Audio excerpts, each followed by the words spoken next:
SBU is the Spina Bifida Association's new viral education program. Our goal is to bring the world's best care providers and resources directly into your home. SBU is the only free webinar series dedicated solely to the educational, employment, social, self-advocacy, and health needs of people with spina bifida. We hope that you will enjoy this presentation. Recognition of learning issues in young children with spina bifida, and that you take the time to complete the evaluation at the close of the presentation. The next speaker is Dr. Darcy Reyes, who is currently a postdoctoral fellow in pediatric neuropsychology at the Kennedy Krieger. She completed her clinical psychology internship at the psychology service at Texas Children's Hospital at the Baylor College of Medicine in Houston. And she received her doctoral and master's degrees in clinical psychology from the University of Houston. Darcy.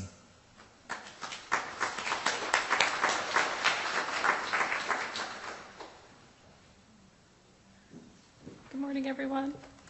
Bear with me while I switch presentations here. It's good to see so many people out in the audience, though. All right, this should be us. So I've been asked to talk a little bit about the learning difficulties associated with spina bifida and how to recognize those in this population. And so I wanted to go over that a little bit with you. By the end of our time here today, you ought to be able to accurately define the term learning disability, describe how learning disabilities present in children with spina bifida, at different ages and how that's different from typically developing children, and identify early signs and indicators of those difficulties in reading and in math. So some of you may be familiar with how learning disabilities are defined or have been defined. One common thing that the schools still hold on to is this old definition you'll notice from the 70s of learning difficulties, and the highlighted part in the beginning there about that it's requiring a significant discrepancy between a child's cognitive functioning and their abilities in one of these academic or other areas. We've since learned that that's not the most accurate way of identifying children who have learning disabilities, and so updates have now required that there not be a discrepancy between the IQ and academic achievement. Was the update of the Individuals with Disabilities Act in 2004 that explicitly stated that.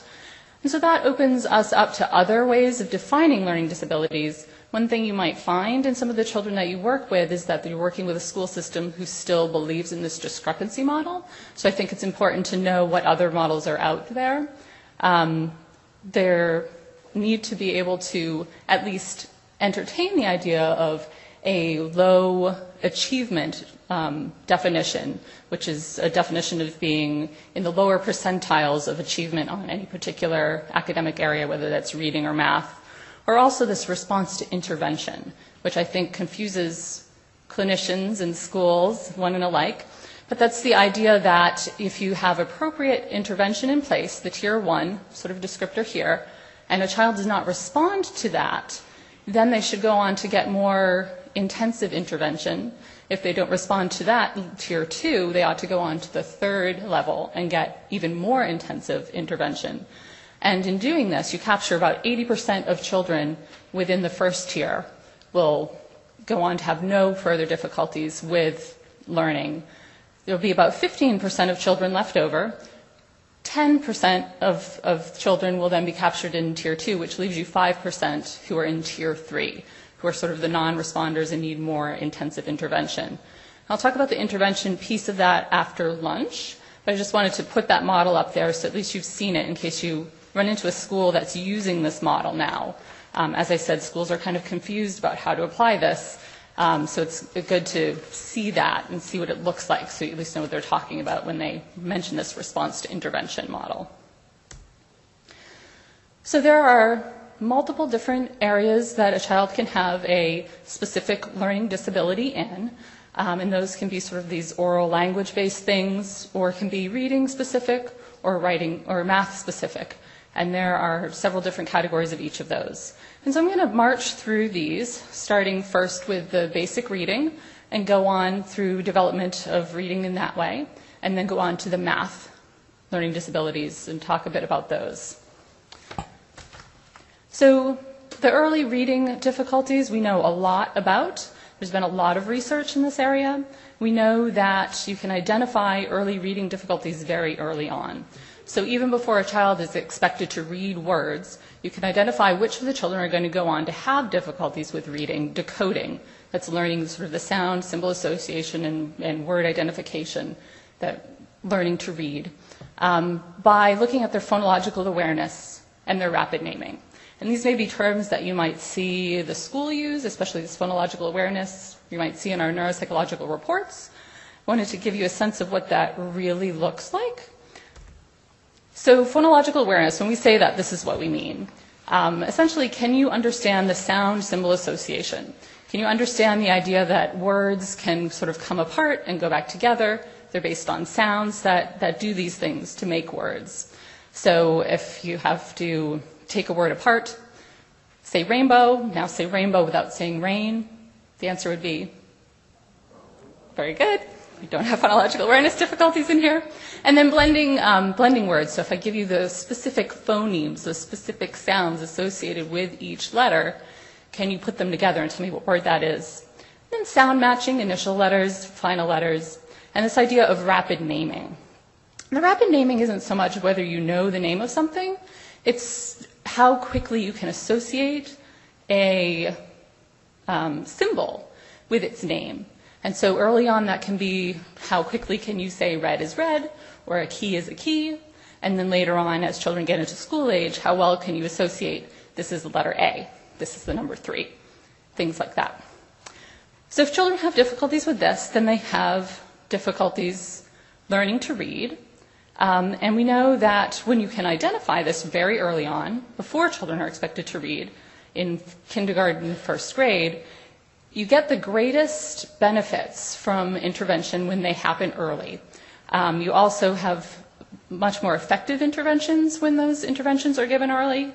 And if you wait too long, and by too long, I mean by third grade, so children aren't particularly seasoned by the time they get in third grade, but it's a lot more difficult to remediate reading difficulties if a child doesn't respond to intervention until then, or if they don't get intervention till that time. So it's very important when you are able to identify difficulties early on and intervene on them. Now that being said, we just heard from Dr. Zabel that children with spina bifida often are very good decoders. So they often don't have difficulties with this. That can be kind of deceptive because most children, the vast majority of children who have difficulty with reading, have difficulty decoding, and that's what makes reading hard for them. Or there's a subset who maybe that's not true, and they have difficulties with language, and that's what makes sort of reading comprehension difficult for them. That's not necessarily true of children in spina bifida, that they have good language skills, good vocabulary, things like that. They have good decoding skills, but then the reading comprehension part is difficult. So going on to the reading comprehension, this is a little bit what I was just describing. So there's a whole subset of children in the general population who have difficulty with reading decoding. That's sounding out the single words, recognizing single words. Because that is so laborious, their reading fluency or reading rate is slow. And because that is so slow, it makes comprehension more difficult. It takes them longer to get through a passage. They have a lot more to remember for a lot longer period of time. And the comprehension is difficult. That's less clear of a path in spina bifida. So children with spina bifida are good decoders. They're fluent readers, at least at the word level and the sentence level. When they get to text, it gets to be, they're a little bit slower. But the comprehension is difficult. And so I hit on these a little bit already, this idea that children with spina bifida, we know, have good language skills. They have very good vocabulary. They use syntax correctly. They're fluent decoders and readers, good spellers, but they have difficulty in this integration, inferencing, with reading. And so I'm going to bring you all in the assessment room with us for a little bit, so you have a sense of what some of these terms are that people talk about when in the research and in reports that we might write for you. So we're going to talk a little bit about GAN. Who's heard of GAN? All right, we're going to inform everyone else about GAN. This is actually a format used by Marcia Barnes and Maureen Dennis. They came up with a series of stories that had to do with this imaginary planet GAN, and on GAN there are these characters. And the characters are usually typical characters with different characteristics, or typical things with different characteristics. So for example, bears on GAN have blue fur. Turtles on GAN have skates on their feet. And children with spina bifida were introduced to these factual information about GAN. They were then tested visually, so they learned these things. They were given 4 pictures of creatures that might live on GAN and had to pick out which one they would say lived there. So, these 2 would be correct answers. They were drilled on these until they were 100% accurate visually. Then they were asked verbal questions, and, what do the bears look like on GAN? And they had to give an appropriate response for that, again, until they got 100% accuracy. So if you missed one, that question would go back in the pile, and you'd be asked those questions until you got them all correct. So with that knowledge base intact, they were then given a passage to read, and this is actually one of the passages. So, the sun was going down, it was getting very cold indeed. Our 2 characters, Dak and Tane, looked over, took out their fur coats from their bags and put them on. Their coats were made of bear's fur. They felt much warmer. Before long, the path was icy and slippery. Dak and Tane kept falling on the ice. They saw 2 turtles ahead of them. I wish I was a turtle, sighed Dak. Tane slipped and fell on the ice. When Dak tried to help, he fell over too. Dak was covered with scrapes and bruises. He felt like a boxer who had lost a fight. So they read these sort of questions and they read these sort of passages and were asked questions about them. Some were very literal. So what happened when Tane fell down? Scrapes and bruises, right, exactly. And then some were not as literal. So some were inferential. So what did they take out of their bags? They took out fur coats. Now, if you'd asked me, if you told me they took out their fur coats, I would ask you what color they were, because I want you to be able to draw that inference from them. So blue, exactly. And that sort of inferencing was something that children with spina bifida had difficulty with. What did Dak wish for? Yes. So he didn't actually wish for ice skates, but that's the inference you're all drawing. He wished that he was a turtle, and he wished that because they have ice skates, and he wanted those. Nice inferencing, all. And what does it mean when Dak said that he wished that he felt like a boxer who'd lost his fight? And so that's a simile, and children with spina bifida had difficulty with those sorts of questions as well. So this is the Know It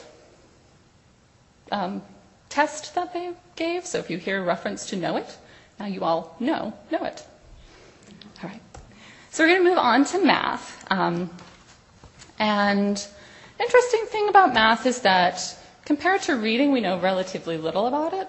So this is a graph that shows you the number of articles by a PsycInfo Lit search per decade for the past 5 decades. And you can see that those darker bars, the number of hits for reading LD, are much taller than the bars for math LD, such that in the last decade, there were 18 articles about reading for every one about math.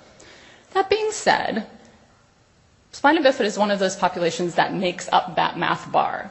The base rate of math difficulties in this population is quite high. 40% of children with spina bifida will have difficulties with math, either with or without reading difficulties as well. And so since we know the rate is so high, it's important to know what things to look for in that population and when to look for them. So it turns out that children with spina bifida have difficulties with these early number concepts, this early number sense that several different researchers will refer to. And those are things like counting with one-to-one correspondence, rote counting, matching quantities. And those are lovely terms, and you might be able to kind of think of what those all are. But again, we'll bring you into the assessment room with us and show you what that looks like. So this idea of one-to-one correspondence is this idea that, yes, this is going to work. The idea that you can count items, and each item gets one number, and only one number as you're counting. Children can count well before they understand what that means, kind of like they can say the Pledge of Allegiance and have no idea what that means. They learn the string of counting before they understand that 2 means this many. So as they go along, we want them to go like this. 1, 2, 3, 4. You can do that. You have one-to-one correspondence. Now this idea of cardinality is, how many did I have? Exactly. So that idea of the last number I counted when I counted tells me how many I have altogether. And it seems really counterintuitive that you could do one without the other, but you really can. All right. Then counting errors. Children with spina bifida have had more difficulty counting accurately or recognizing counting errors. So they had a lovely little puppet who would count through these things, and you had to say whether the puppet counted correctly or incorrectly. And so doing things like this. 1, 2, 3. I've got 3 stars. Is that right? And of course, the correct answer is no. I skipped one. Another error that you might make is like this.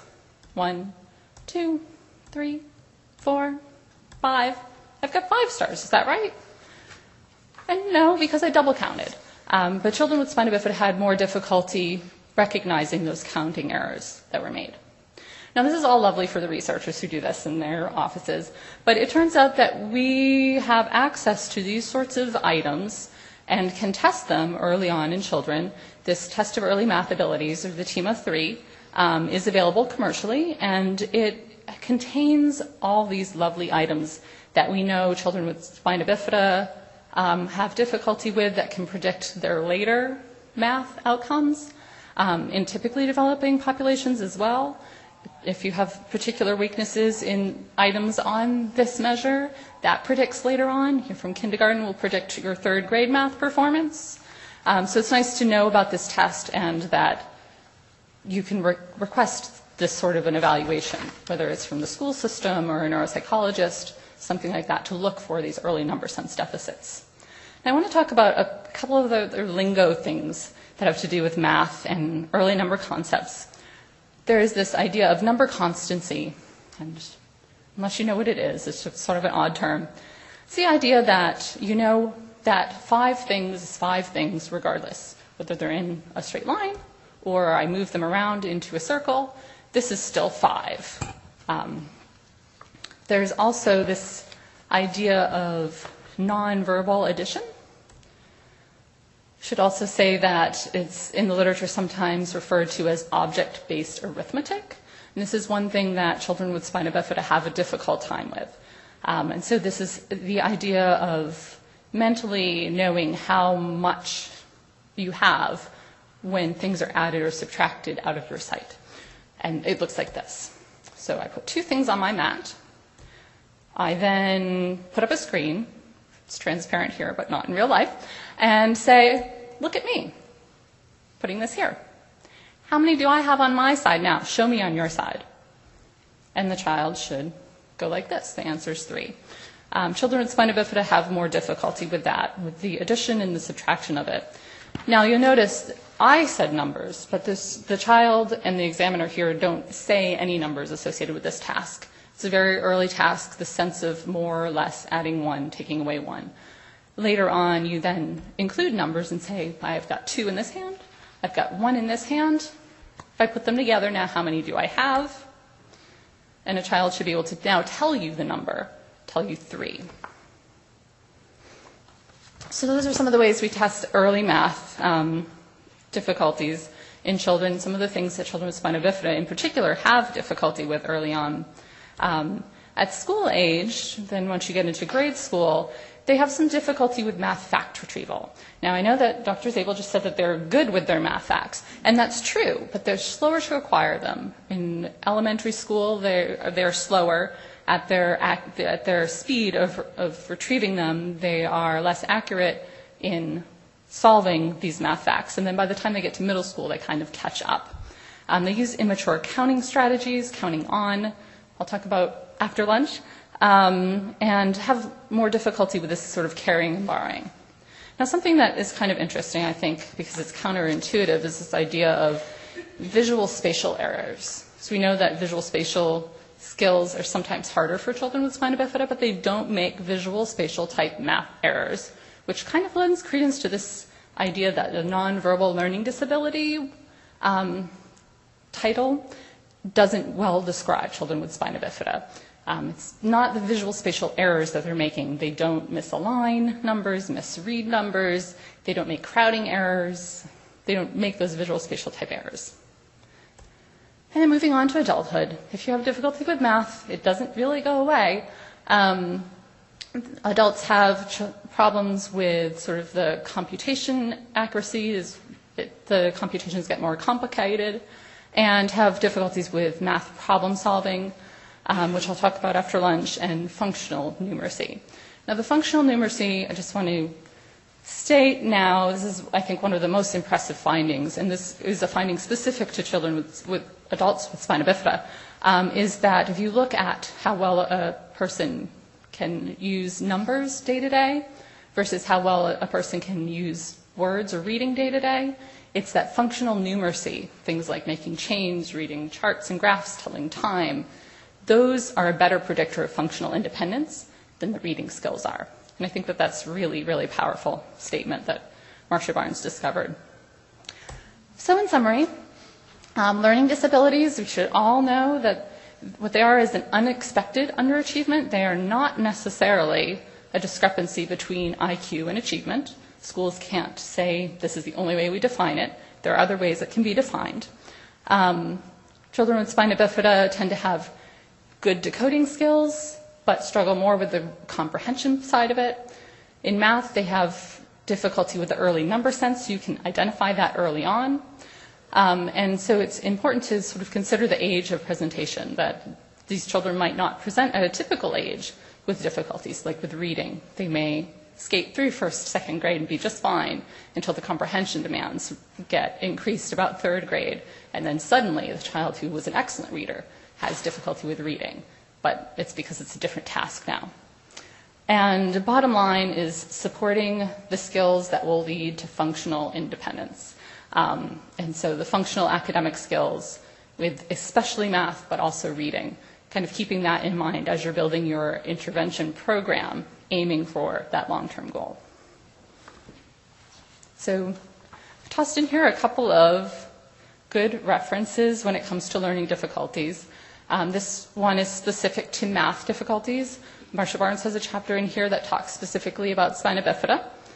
And then this book talks more generally about learning difficulties. And you'll see Dr. Barnes is also on here, is Jack Fletcher, and so spina bifida is well represented in this text as well. And I'll take any questions. Except I'm over time, aren't I? I'm okay? Okay. Yes. How early can you use the test?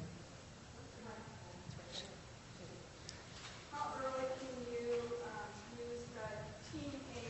The Tema?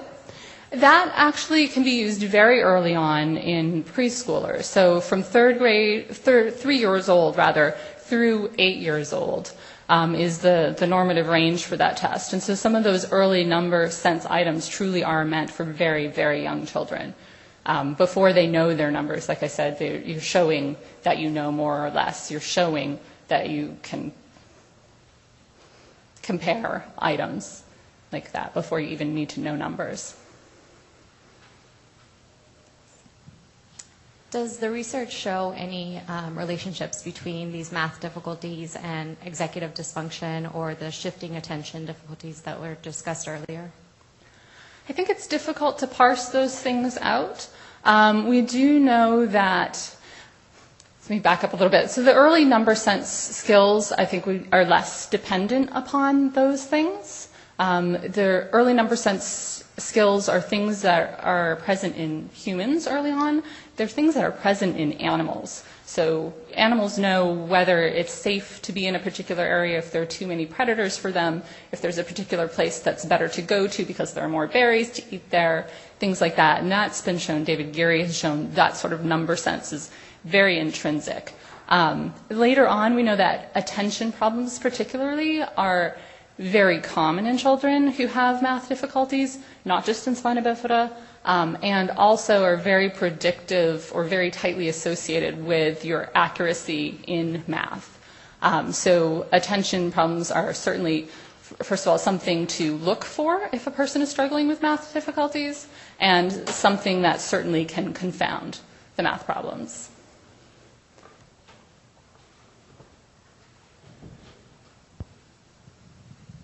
I enjoyed your presentation. Thanks so much. The test of early mathematics abilities, and are there other screening tools for adolescents and young adults? There are. The Tema, I think, is a nice measure that very few people know about. I wanted to emphasize this idea of early identification. We don't necessarily in math know about early intervention, but if we were to draw from the reading and how important it is to have early intervention, being able to identify difficulties early may be particularly important. That's the Tema why I was so interested in that. I think the measures that are used in older children or young adults with math difficulties are things that the school systems, neuropsychologists are much more familiar with. Things like the Woodcock-Johnson tests of achievement, the Wechsler individual achievement tests. There's the key math, which breaks different components down. I think we know more about the specific sorts of deficits that children with spina bifida are likely to have and why than the tests are sensitive to capture. So it may be that their strengths in other areas, their strengths in the straight-up calculations and things like that, might overshadow the particular weaknesses on some of those tests, that they're able to have strengths in some areas, and when you average across their entire performance, it may or may not show up, the math difficulties on some of those tests at higher levels. But those are examples of some. Yes.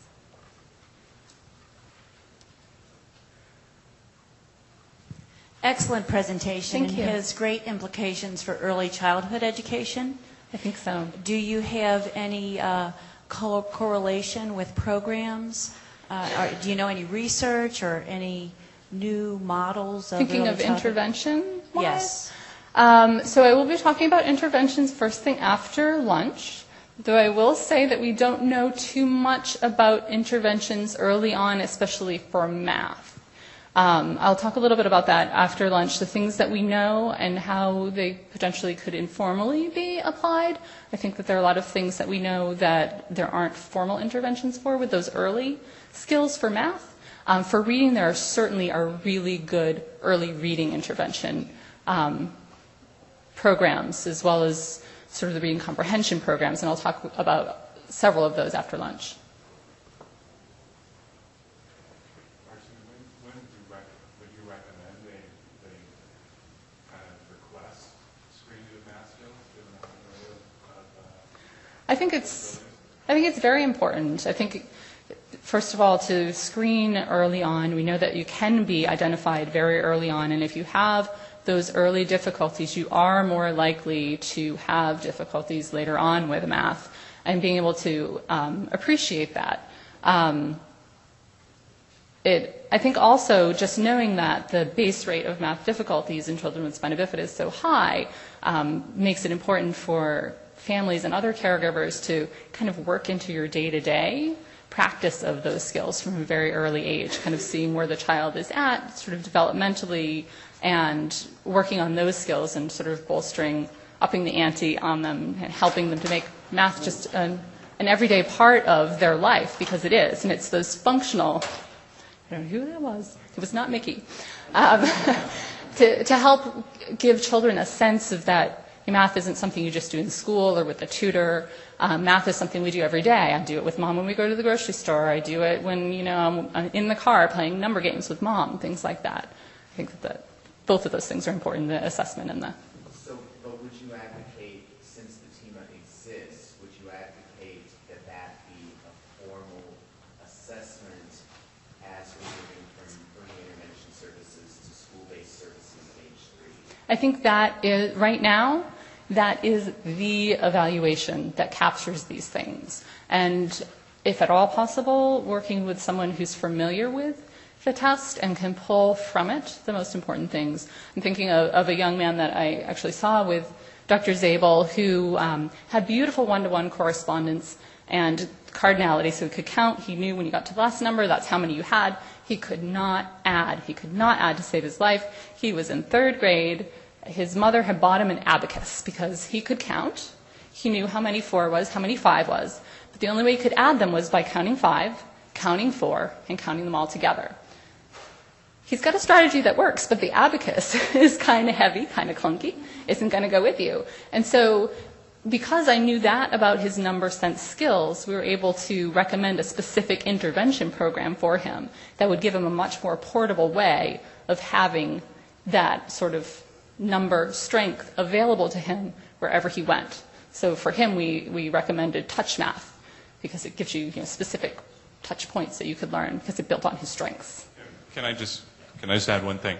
I think this is such a problem and I think you could, in your clinics, I would recommend it probably for every kindergartner. Just use the academic risk form, send a request to the school, and it actually has the Tema 3 listed there.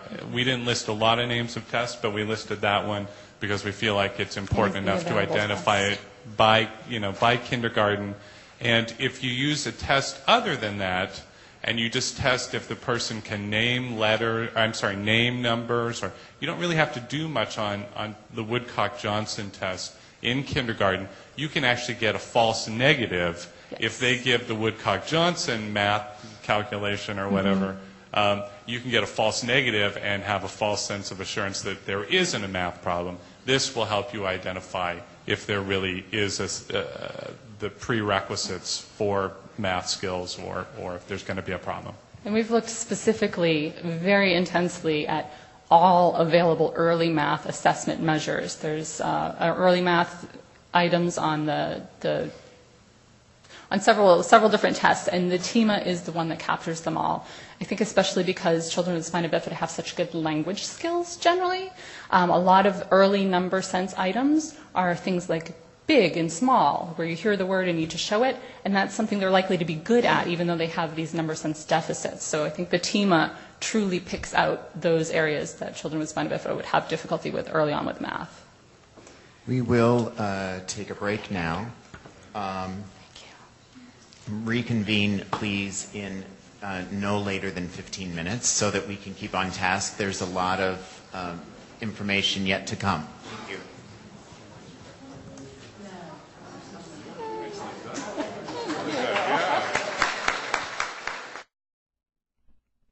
Thank you for attending this session. Because meeting your needs is important to us, we need your feedback on the presentation. Please take a few moments to complete our evaluation, which can be located by clicking on the presenter's name located to your left on the screen. It will only take a few clicks of your mouse to provide us information to make the SBU experience better for you and others. If you have any questions relating to SBU, please contact us at sbu@sbaa.org.